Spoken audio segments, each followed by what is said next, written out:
The Great Sioux War of 1876 to 1877, also known as the Black Hills War, was one of the most important and tragic conflicts between Native American tribes and the U.S. government. At the heart of the conflict was the U.S. government's violation of the Treaty of Fort Laramie, 1868, which had promised the Sioux their sacred Black Hills for as long as the grass shall grow and the rivers flow. However, when gold was discovered in 1874, the government reneged on this promise, leading to a violent confrontation between the Lakota Sioux, Northern Cheyenne, and Arapaho tribes against U.S. forces. This war represents both a fierce resistance by the Plains Indians and a grim milestone in their eventual loss of land, freedom, and way of life. The conflict did not arise overnight. The events leading to the Great Sioux War were steeped in decades of broken promises, violent encounters, and the relentless westward expansion of white settlers into native lands. One of the key agreements between the U.S. government and the Plains tribes was the Treaty of Fort Laramie, signed in 1868. This treaty had been designed to bring an end to earlier conflicts between the U.S. and the Sioux, particularly Red Cloud's War, which had raged over control of the Bozeman Trail. In exchange for peace, the U.S. agreed to abandon its forts on the trail and recognize the Black Hills and surrounding lands as part of the Great Sioux Reservation, territory that would be reserved exclusively for the Sioux and their allies. For several years, this fragile peace held. The Black Hills were more than just land to the Sioux. They were a sacred site, central to their religious beliefs and cultural practices. The hills were where they performed the sun dance and where they believed their ancestors resided. Yet the discovery of gold in 1874, during an expedition led by General George Armstrong Custer, set in motion a chain of events that would lead to the eventual destruction of this sanctuary. Custer's report of rich gold deposits quickly spread, and despite the U.S. government's treaty obligations, thousands of prospectors flooded the area in search of fortune. The Sioux, led by prominent figures such as Sitting Bull and Crazy Horse, refused to sell the Black Hills when the U.S. government attempted to buy the land from them. To the Sioux, selling the Black Hills was unimaginable. It would mean giving away not only their most sacred land, but also their cultural identity. In response, the government issued an ultimatum. All Sioux must report to their designated reservations by January 31, 1876, or be considered hostile. Many Sioux, along with their Cheyenne and Arapaho allies, ignored this ultimatum, as it would mean surrendering their autonomy and forsaking their way of life. This set the stage for the Great Sioux War. As tensions rose, the U.S. military, under Generals George Crook and Alfred Terry, began preparing for a series of campaigns to force the Sioux and their allies back onto the reservations. These campaigns would include some of the most infamous battles of the Indian Wars, culminating in the iconic and often mythologized Battle of Little Bighorn. However, the war began with the less well-known Battle of Powder River. The opening conflict of the Great Sioux War occurred on March 17, 1876, with the Battle of Powder River.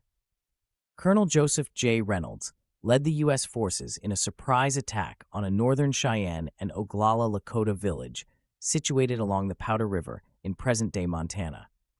Reynolds had orders to disrupt the Native Americans' ability to wage war by attacking their villages and destroying their supplies, with the goal of forcing them onto reservations through attrition. At dawn, Reynolds' troops descended on the village, which was mostly populated by women and children, as many of the warriors were away hunting.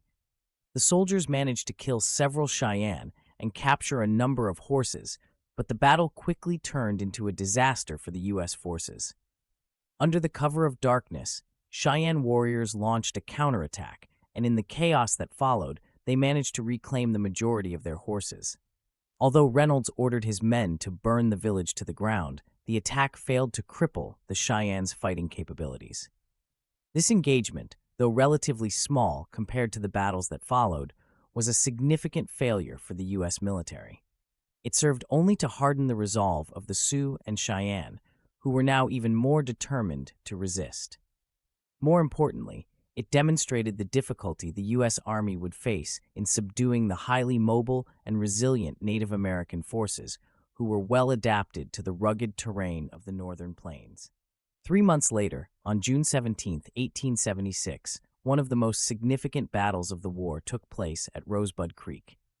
General George Crook, commanding a force of about 1,000 soldiers, along with several hundred Crow and Shoshone scouts, was marching northward in an attempt to join forces with Generals Terry and Custer to encircle and subdue the Sioux. However, unbeknownst to Crook, the Lakota Sioux and Northern Cheyenne, led by Crazy Horse, had been tracking his movements. At dawn, Crazy Horse launched a surprise attack on Crook's column. The initial assault was so ferocious that Crook's men were forced to fall back. Over the course of the day, the battle raged across the open plains, with both sides launching charges and countercharges. The terrain at Rosebud Creek was rugged and hilly, which allowed the Native American warriors to use guerrilla tactics, attacking from hidden positions and retreating quickly before the U.S. forces could respond effectively. Although the battle ended in a tactical stalemate, it had a profound strategic impact. Crook, believing that his forces had been severely weakened, chose to withdraw to his supply base rather than continue his march northward to meet with Terry and Custer. This decision left Custer and his 7th Cavalry isolated, setting the stage for the disaster at Little Bighorn. For Crazy Horse and his warriors, the Battle of the Rosebud was a major psychological victory, proving that they could hold their own against the U.S. Army in open battle. Just over a week after the Battle of the Rosebud, the most famous and dramatic battle of the Great Sioux War occurred, the Battle of the Little Bighorn. Known to the Lakota as the Battle of the Greasy Grass, it is remembered today as Custer's last stand and has become one of the most iconic moments in American military history. Lieutenant Colonel George Armstrong Custer, under orders from General Terry, was tasked with locating the combined forces of the Sioux and Cheyenne, believed to be encamped along the Little Bighorn River. Custer, commanding the 7th Cavalry, was eager to achieve a decisive victory and enhance his already significant reputation. However, his decision to press ahead without waiting for reinforcements would prove to be a fatal mistake. On the morning of June 25, 1876, Custer's scouts located the Native American encampment, which was far larger than he had anticipated, containing several thousand warriors along with women and children. Believing that a quick strike would catch the native forces by surprise, Custer divided his command into 3 separate groups, one under Major Marcus Reno, one under Captain Frederick Benteen, and the final detachment under his personal command. Custer's plan was for Reno to attack the southern end of the encampment, while Custer would swing around and strike from the north, trapping the Sioux and Cheyenne in a pincer movement. However, this strategy quickly unraveled. Reno's forces were met with overwhelming resistance from the warriors, and after a brief but intense firefight, Reno's men retreated in disarray, abandoning the offensive. Meanwhile, Custer's own detachment, numbering around 210 men, came under heavy assault from Sioux and Cheyenne warriors led by Crazy Horse, Chief Gall, and others. As they were outflanked and overwhelmed, Custer's men were cut down one by one. The battle lasted only a few hours, and by the end of the day, Custer and every soldier in his command had been killed. The Sioux and Cheyenne, having achieved one of the greatest victories in their history, celebrated their triumph, but they knew the retaliation would be swift and brutal. For the U.S. military and the American public, the news of Custer's defeat was a shocking and humiliating blow. In the months that followed, the government launched a relentless campaign to crush Native resistance once and for all. Following the disaster at Little Bighorn, the U.S. Army reorganized and launched a series of punitive expeditions against the Sioux and Cheyenne. One of the first significant victories for the U.S. after Little Bighorn came at the Battle of Slim Buttes. On September 9th to 10th, 1876, General Crook's forces, which had been struggling with supply shortages and demoralization after their retreat from the Rosebud, stumbled upon a small Sioux village led by Chief American Horse. The U.S. soldiers, desperate for supplies, attacked the village, overwhelming the Sioux defenders. Chief American Horse was mortally wounded in the fighting, and the U.S. forces captured a large number of horses and provisions. Although the battle was relatively small in scale compared to others in the war, it was a much-needed victory for the U.S. Army which had been reeling from the loss at Little Bighorn. The psychological impact of Slim Buttes was significant, as it marked the beginning of the end for organized Native resistance in the region. As winter set in, the U.S. Army launched a series of brutal campaigns against the remaining Sioux and Cheyenne forces.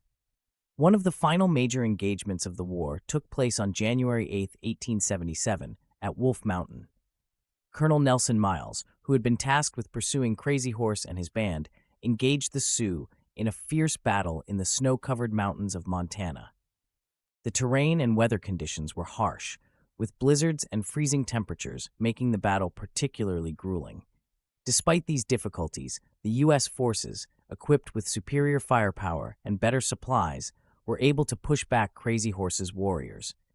Although casualties were relatively light on both sides, the battle was a strategic victory for the U.S., as it further weakened the Sioux's ability to resist.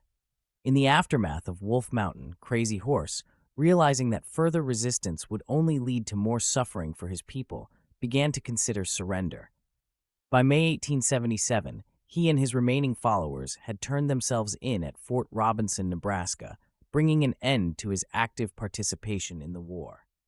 The final significant engagement of the Great Sioux War occurred at Muddy Creek, also known as the Lame Deer Fight, on May 7 to 8, 1877. Colonel Miles, continuing his pursuit of the remaining Sioux bands, attacked a camp led by Chief Lame Deer. The U.S. forces caught the camp by surprise, and in the ensuing battle, Lame Deer was killed, along with many of his warriors. The destruction of Lame Deer's camp marked the effective end of organized resistance by the Sioux. Although smaller skirmishes continued, the Great Sioux War was over. With the surrender of Crazy Horse and the death of Lame Deer, the remaining Sioux and Cheyenne were forced onto reservations, their way of life irreparably changed.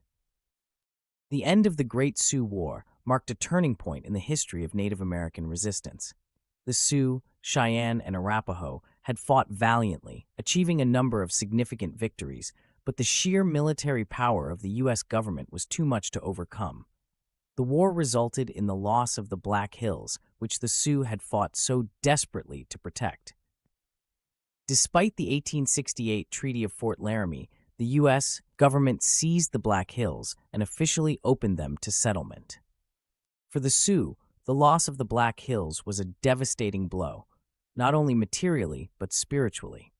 The Black Hills had been the center of their cultural and religious life, and their confiscation by the U.S. government was a deep and lasting betrayal. In 1980, the U.S. Supreme Court ruled that the Black Hills had been taken illegally and awarded the Sioux monetary compensation, but the tribe refused the money, insisting on the return of their land instead. To this day, the Black Hills remain a focal point of Sioux efforts to regain their ancestral lands. The consequences of the war extended beyond the loss of land. The Sioux and other tribes were forced onto reservations, where they faced poverty, disease, and forced assimilation into white American society. The near extermination of the buffalo, a vital resource for the Plains tribes, further devastated their way of life. Cut off from their traditional sources of food, shelter, and clothing, the Sioux became dependent on government rations, which were often inadequate and inconsistent. In the decades that followed, the U.S. government implemented policies aimed at assimilating Native Americans into mainstream American culture. Boarding schools were established to educate Native children in English and American customs, often through harsh and coercive methods that stripped them of their cultural identities. Traditional religious practices, including the sun dance, were banned, and efforts were made to suppress Native languages and ways of life. Despite these hardships, the legacy of resistance persisted. The ghost dance movement, which emerged in the late 1880s, was a spiritual revival that promised the return of the buffalo and the restoration of native lands. This movement, however, was seen as a threat by the U.S. government, and it culminated in the tragic Wounded Knee Massacre of 1890, where over 250 Sioux, mostly women and children, were killed by U.S. soldiers. The massacre is often considered the final chapter of the Indian Wars and the definitive end of armed Native resistance. The Great Sioux War is remembered as one of the defining conflicts of the Indian Wars, and its legacy continues to resonate today. For Native Americans, the war symbolizes their fierce struggle to protect their lands, culture, and autonomy in the face of overwhelming odds. The war's most famous battle, Little Bighorn, has been immortalized in American culture, but the broader history of the conflict, including the injustices and betrayals experienced by the Sioux, Cheyenne, and Arapaho, is often overlooked.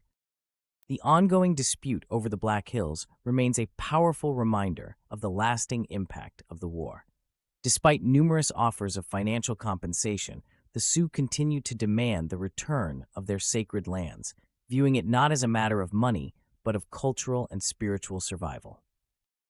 The Great Sioux War also serves as a cautionary tale about the dangers of imperialism, broken promises, and the destructive consequences of unchecked expansionism. The war may have ended in 1877, but the issues it raised, about justice, sovereignty, and the rights of indigenous peoples, are still relevant today. The story of the Sioux and their allies is not just a story of defeat. It is a testament to their resilience and determination to maintain their identity in the face of overwhelming adversity. In conclusion, the Great Sioux War was a conflict that defined an era of American history, shaping the future of the Plains tribes and the American West. Though they were ultimately defeated, the Sioux, Cheyenne, and Arapaho fought valiantly to defend their land and way of life. The war's legacy continues to inspire discussions about Native American rights, historical justice, and the enduring importance of cultural and spiritual sovereignty. The memory of the Great Sioux War reminds us of the complex and often painful history of the United States and the lessons it holds for our understanding of the present and future.